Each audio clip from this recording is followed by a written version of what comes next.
Okay, let's go ahead and create a classroom calendar. So I'm going to click edit again. You always have to click on edit in order to do anything to your page. I'm going to go on the classroom calendar page.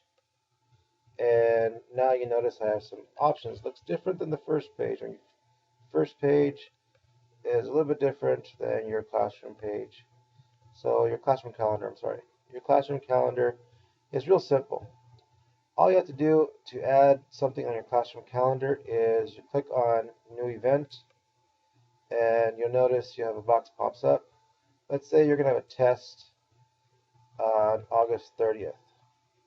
So you want to notify your class that you have a test on chapter 2 test.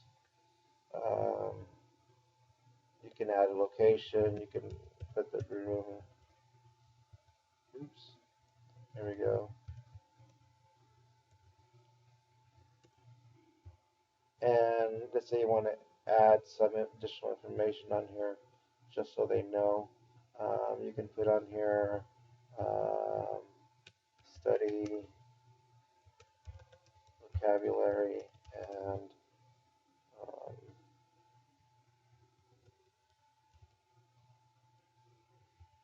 critical thinking questions on page 35 or so. Okay, so I'm going to have to expand this window so I can see the done button. The done button tends to disappear on you every once in a while. It's just the window opens up too large for some reason, for me at least. Notice it appears on here now.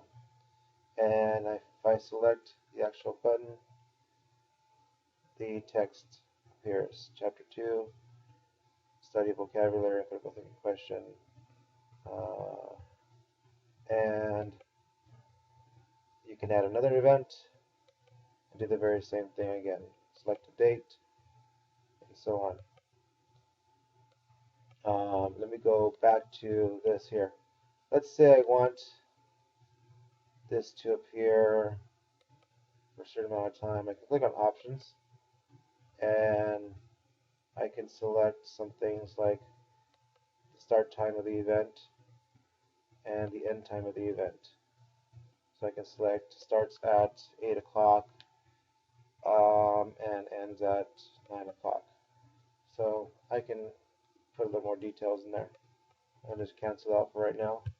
For me, that's usually good enough just to put what the event is. Notice it appeared at the event, so all I'm going to do is I'm going to delete that.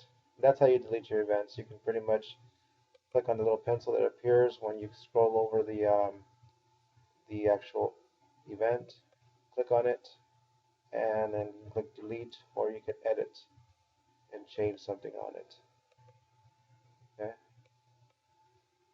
again, that's elusive, the done button.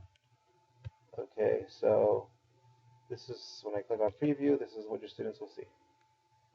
That's simple. And then if you can go on and add more and more events. And the calendar changes as the days progress. If today is Friday, I'm sorry, if after on the 31st, it probably won't appear anymore. You have to go back to the 30th. Or in September, you won't see August. They have to scroll back to August in order to see what they missed. Okay?